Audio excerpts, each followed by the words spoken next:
Hail and well met, everybody. Welcome to Geek, Thyself, a show by nerds, for nerds, who love geeking out over random facts and esoteric trivia. My name is Heather. I'm Russell. And we'll be your hosts for this journey through the wondrous land of information.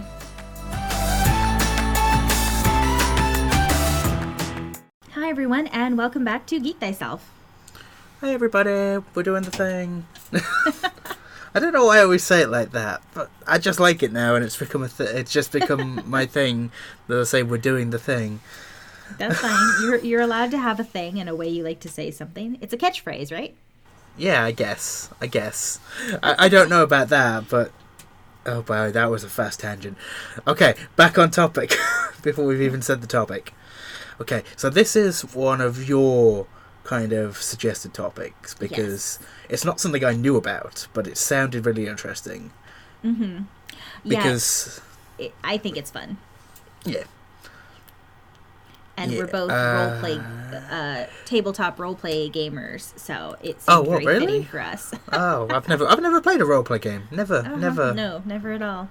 No, never played one. Don't know what you're talking about.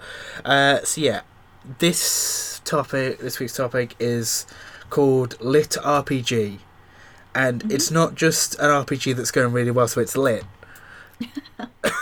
Oh wow. God, I regret that joke immediately, but it's staying in. It's staying in. I feel old and don't like it. Okay, but no, seriously, it's called LitRPG. Like I said, Heather knows more about this than I do, so you had said you had like a definition of it, I think. Yes. So, LitRPG is a short name that gets used to refer to literary role-playing game. And it's a type of literature genre that basically combines some of the standard conventions of a role-playing game, such as leveling and getting new skills and getting bonuses to your stats, things like that. And it combines it with science fiction and fantasy novels. Yeah.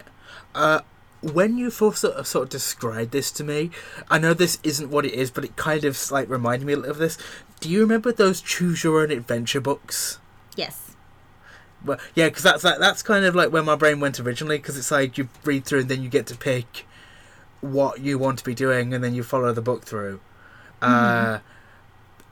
Like, because obviously that is a literature RPG. Like, you're being placed into the book, and you get to pick what you want to do and how it ends.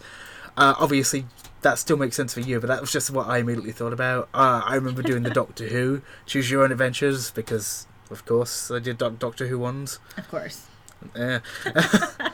I don't know how common there are, like, in the US. I don't know if they're a big thing or not.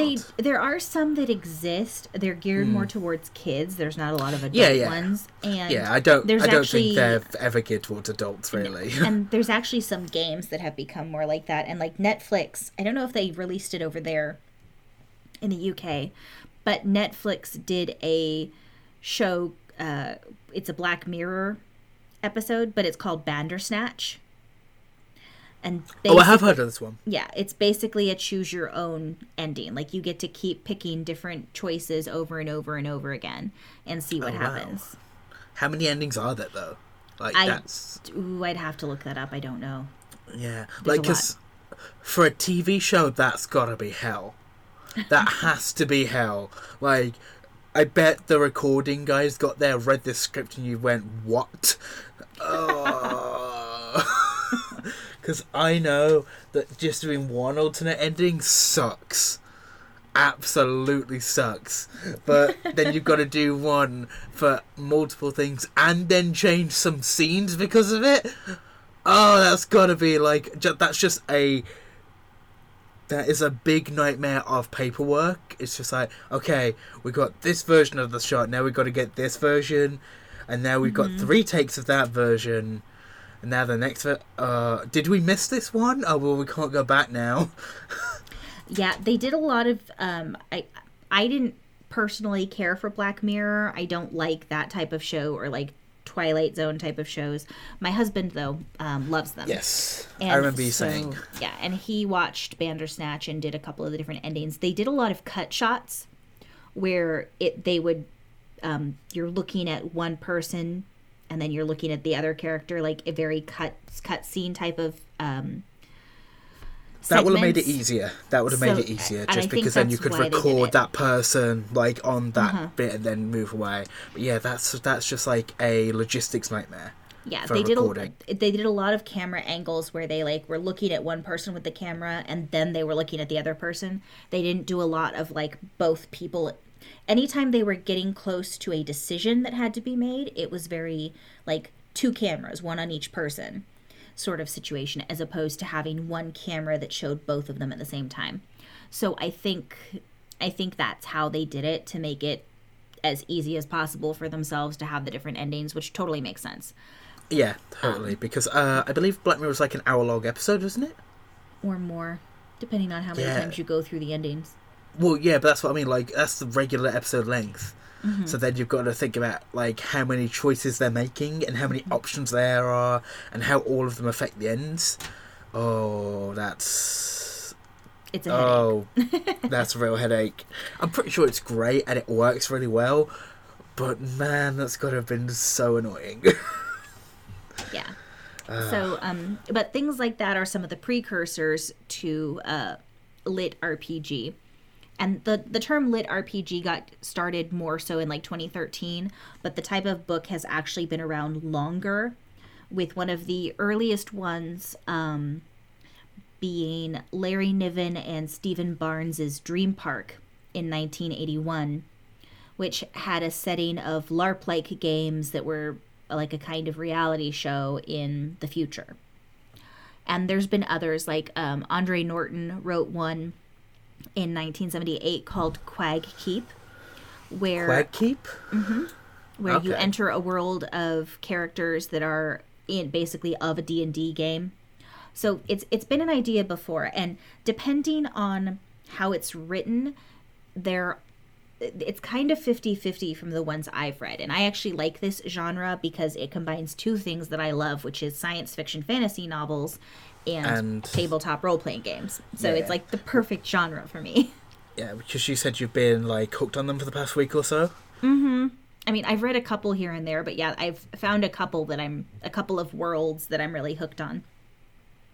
But the basic idea is that it's a science fiction fantasy novel, but depending on how it's written, sometimes the characters are like pulled into a game, kind of like those animes that exist, like Horizon, and then there's Line Horizon. Yeah, there's one more. I can't remember what it's called. Where people get stuck inside the role-playing game. Yeah, there's like the one internet that's game and Sword Art Online. That's the one I was trying to think of. The one where they were pulled into a virtual world and they had that, and if they can't leave. Yeah. Yeah, it's kind of that idea, and they're for some of the stories. For other stories, the world is just like this, and nobody knows why the world is like this. It just always has been. One story that I'm reading right now, a series called Dungeonborn, is interesting because instead of the main characters being the adventurers, the main characters are actually the dungeon. Oh, so how does that work? So the dungeon is sentient, and basically the premise of that world, it's not supposed to be like a video game. At least from everything I've seen so far, it doesn't sound like it's supposed to be. In that world, there's basically like energy called essence. It's not your soul, so he's not eating people's souls. But this essence that gets released is some of like the life energy of your body. So anytime something dies inside his dungeon, he gets the life essence, which then lets him expand and grow bigger and become more intelligent. Okay. So, what I would assume that essence is could be, if they're like spellcasters, it could be like their spell slots they haven't used. If it's a lot of magic users, and then like fighters like like the abilities they haven't used, like, and maybe their hit dice if you want to get into that. Yeah. Okay. So basically, the idea is that anything that has any kind of a life essence, he can absorb that into him and use it as energy to fuel himself and keep himself fed, basically, but also to expand his dungeon to get more and more essence so that he can continue to improve himself. So it's kind of an interesting idea, and throughout the stories, I don't want to give tons of spoilers, obviously. Oh yeah, totally not. But throughout the stories, you find out more about how the different ideas of essence work and how humans use essence and what they can use it for. And the other races, like there's elves and dwarves and stuff like that. So it's an interesting story. I like it a lot. Yeah, and you say like it's a series? It's a series. It's called the Divine Dungeon series. It's by Dakota Krout. Krout. And I really like it. It's also available on Audible for anyone who prefers to listen to audiobooks as opposed to read. I know my husband likes audiobooks, so... How did you know I was on Audible typing in what this series was? I know it exists on Audible because Mike has several of them. Yep, there are 5 books. Yeah, it's a 5-book series. Yep, okay, buy now with credit and confirm, thank you. I had 2 credits. I will happily give this a shot because it sounds like very cool. But yeah, everyone already knows. I've really been enjoying it. Yeah, we've talked about it before that I struggle with reading like words on the page, but I enjoy stories a lot. Yeah, so yeah, that sounds super cool. I think it's a cool story idea, and there's others too. There's one I've been reading called, I've caught up to where the author has gotten because I read too quick. But there's a series called Threadbare, spelled exactly like you would expect it to be, like threadbare pants kind of thing. And it's the main character is a teddy bear who gets turned into a golem. A golem? A golem. Like what kind of... Like as in like a stone golem? No, like he's a teddy bear golem. He's a toy golem. Oh, that's cute. And he gets to level up and learn how to fight and to protect his little girl. Oh. It's freaking adorable. No, that's adorable. And what really drew me in actually was the cover of the first book has this teddy bear holding a knife like a sword. And next to him is the family cat who's also fighting with him because they're up against a bunch of rats. So they're protecting themselves. It's really cute. But no, Heather, you can't do this to me. So in that one, and I don't want to give away too much because it's actually several series. So each set of books is, I think the first one and the second one I know for sure are trilogies. And I think I don't know if the next one's going to be or not. But and you've caught up with all these already? Yeah, the only one I haven't read is the one that's like a prequel book. That I have it downloaded. I just haven't read it yet. Okay, so Heather, when did you start these?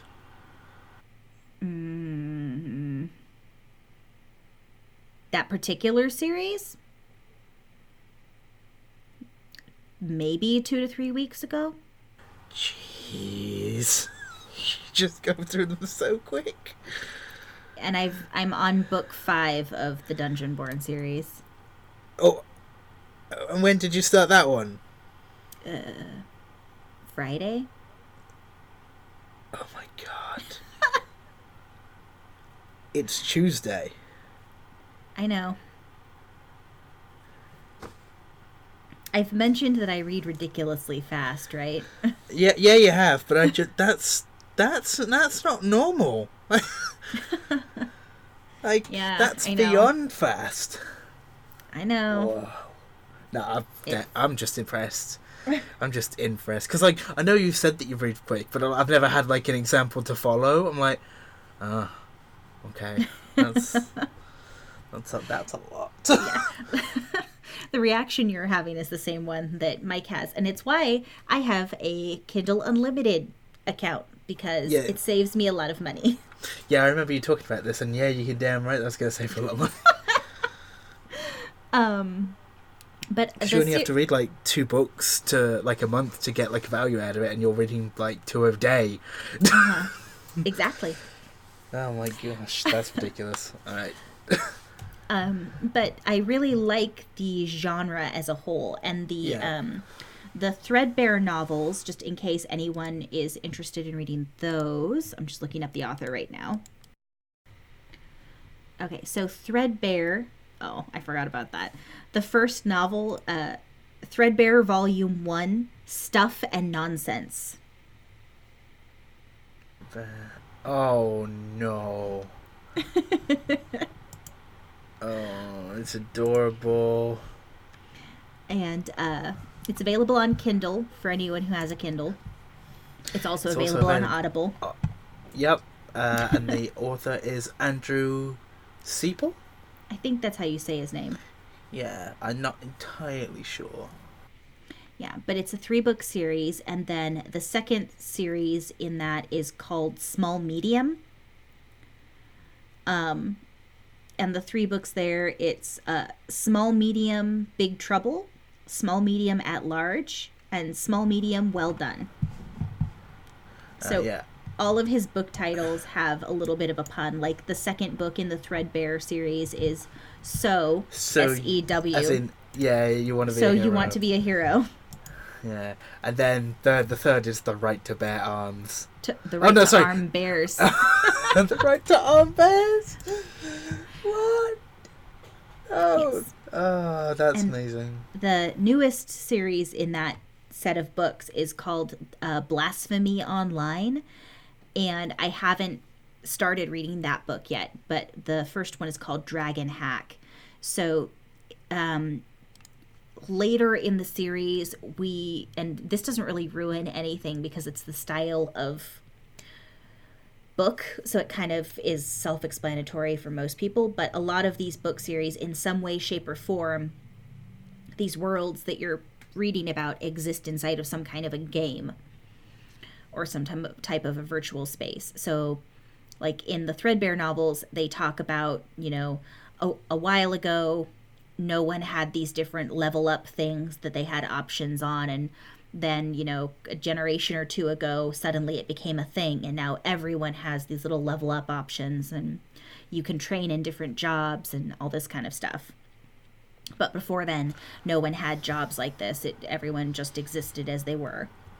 Oh wow! Okay. And then in the Small Medium novels, you find out that there are people in the world who call themselves players, who've been trapped inside the world that they're in, the Threadbare world, through means they don't understand, and that they're from a different world and all this kind of stuff. Interesting. And then the Blasphemy Online series is supposed to be about how the game came to be the way it was in the Threadbare novels and everything. Oh, okay, so they're all interconnected. That's super cool. Yeah, it's supposed to be a futuristic world where certain things are seen as blasphemous by a church who's taken power.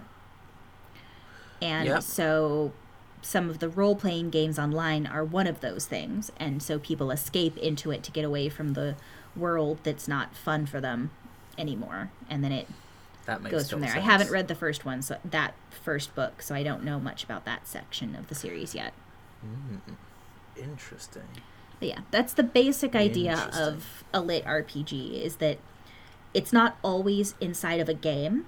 Like the Dungeonborn one is not inside of a game. It's just, this is the way that world exists. But some of the tropes and the different aspects of it are going to be very, very familiar to anyone who's ever played a role-playing game. So if you like sci-fi fantasy novels, and if you like role-playing games, it might be a genre you'll enjoy if you can find the right authors, because that's basically what it is. It's a combination of the two. Okay, fair enough. Okay, so I feel like this is probably a good place just to jump into our break, and then we'll come back out and do a little bit more talking about perhaps some other ones that you're looking at and that kind of thing, and then we'll call it a wrap. All right, see you in a minute, guys. Hi everyone, and welcome to the mid-roll. Hiya! So we're going to start by talking about our amazing sponsors. Like always, I want to talk about World Anvil.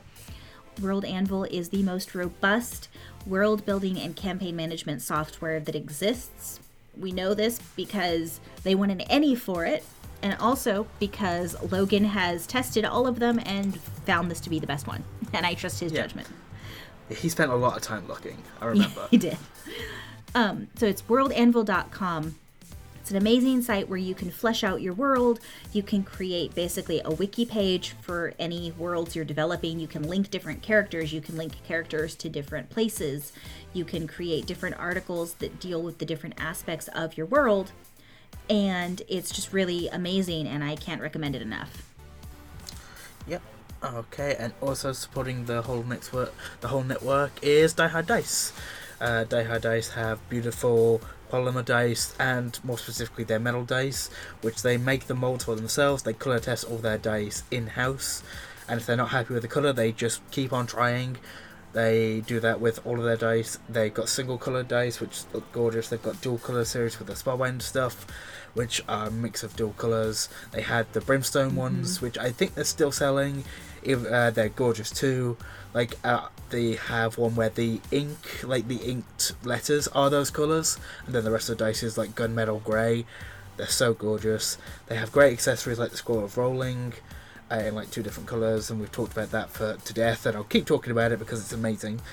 You can search by class, by colour, and by everything else. They have great shipping prices, so if you do find anything you like, you can use the code Geek Thyself to get 15% off your first or next order. That's 15. And apart from that, if you just want to find the best dice available, we love them. We've loved them for over a year now. You can just go to dieharddice.com and roll with the best. Alright, so now we've done all that, let's get back into the episode talking about LitRPGs. They're super fun. Yes, I enjoy them a lot. And they're not, like I was mentioning, they're not all necessarily ones where you're inserted into a game world. There's a lot where you're not. An example, I don't know actually. Which ones? Oh, sorry. Oh, go ahead. No, I was just gonna say I don't know which I would, like more. Honestly, I'm not sure which. If I prefer it to be its own world, or if it's got the references to it being a game. I don't know. I kind of like both. I mean, regardless of, I guess the best way to say it is that regardless of whether it's supposed to be inside a game or not, there's still certain tropes that are going to pop up for anyone who's played an RPG. So you're still going to see them. Yeah. I also like the references of there being players. Yeah. So yeah, the dungeon one sounds really interesting because just how it's fighting against people entering in it, and I assume you have times where it's maybe not interacting with those people, but at least seeing them and then choosing what to do, and I felt like that's really cool. There's another series I've been reading, actually, same idea. It's called Wandering Monsters by Elliot Kay. Okay. There's only 2 books so far, so I've already read them both. Of course you have. But in that book series, it's the monsters who are the heroes. So it's a LitRPG. You get to hear about, different skills and abilities, and there's some very tabletop RPG type of setting ideas, and different people are good at different different skills. You've very clearly got a person who's the rogue amongst the group, but basically the idea is that, and they talk about this in the beginning, so this is not giving much away. Basically, the king of the country that they're in has decided that anyone who has a goblin, any type of goblin or monster, is no longer welcome in his country, and has started trying to get rid of them all from different areas. So it's a very, unfortunately, racially charged opening. But because of that, certain people, such as the main characters, who are all actually good people, but they didn't have any job options or choices, really, so they ended up going and working for an evil wizard. I And mean, we've all then- been there. Yeah. And then the evil wizard's compound is getting raided by adventurers. Right. So they have to try to escape with their lives and all this kind of stuff. Okay, so they basically don't want to fight the adventurers, but the adventurers are maybe being slightly murder hobery. Yes, extremely. Okay. So it's kind of interesting. So they're essentially on the run from the adventurers. Uh-huh. In the beginning, yeah. Okay. See, my sort of thing with that is I know that my kind of adventurers wouldn't chase them, if they were literally running away, but I also know that I have been in parties that might have done. I'm like, I don't know, it depends what kind of monster they were, how perceived of a threat they could be to other people, I guess. Well, in this case, we're talking about a half-orc and a goblin and Okay. a gnoll So nothing like beholders or and a anything like that. hobgoblin. No. Okay. No, this is they're all goblinoid based. Yeah, so Basically, they're not. there's So the they're old- not inherently a threat to much anything. Right. They're not inherently evil. They're just getting treated as evil.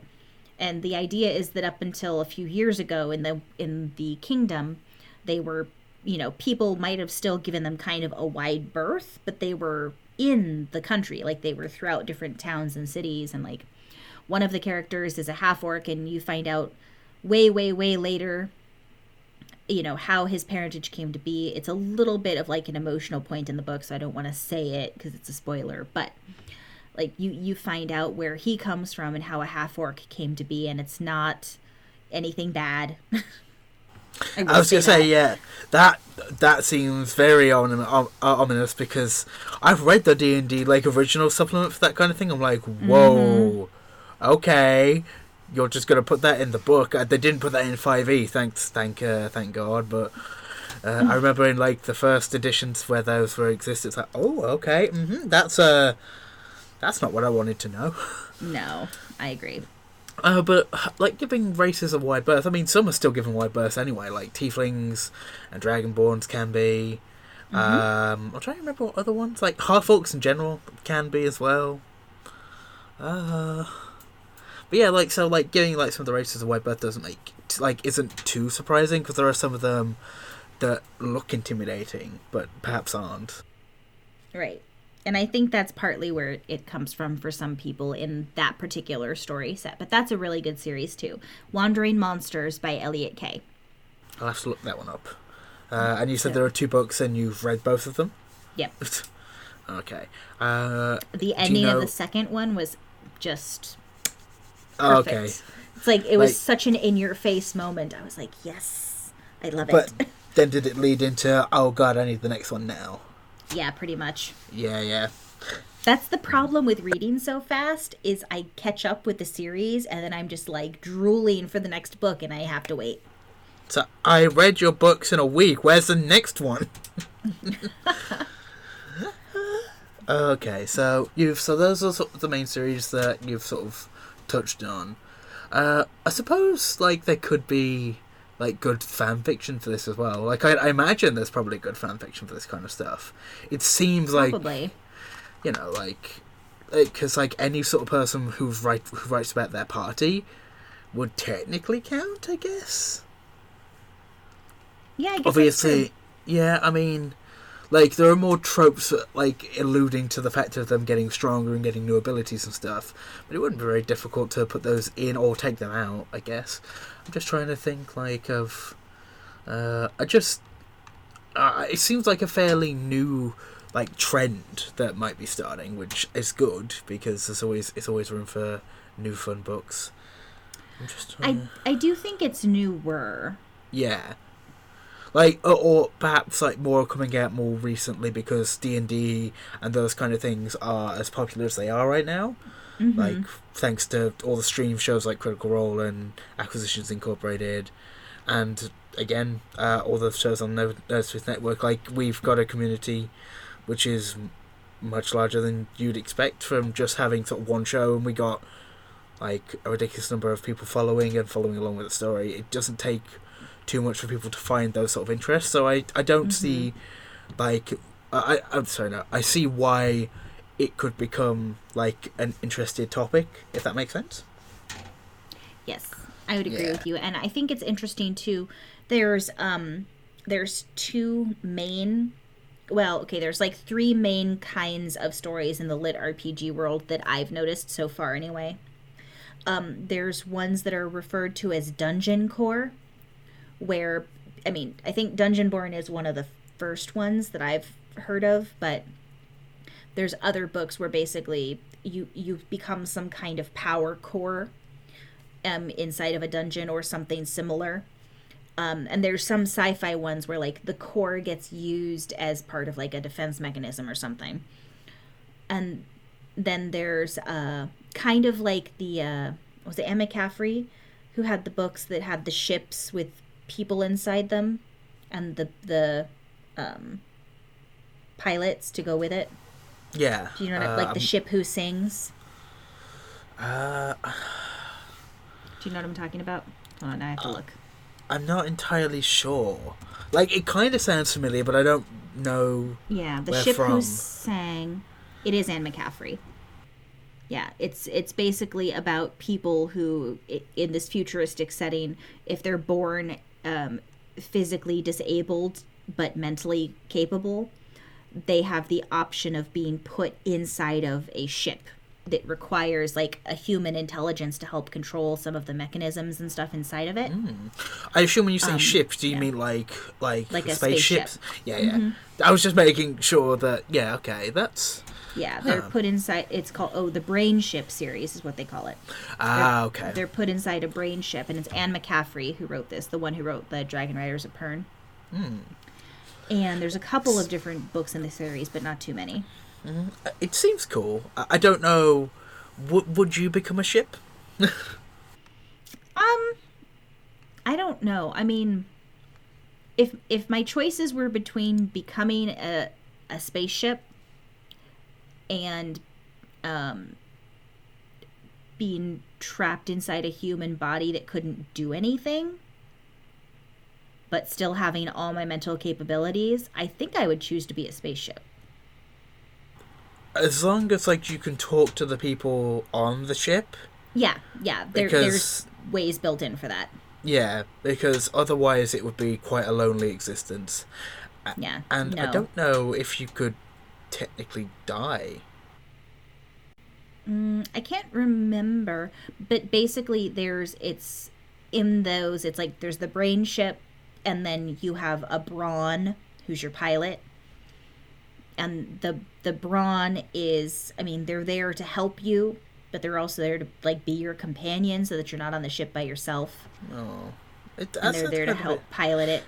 Okay, the first place my mind went to is just like them falling in love with each other, but then the humans are in love with a ship.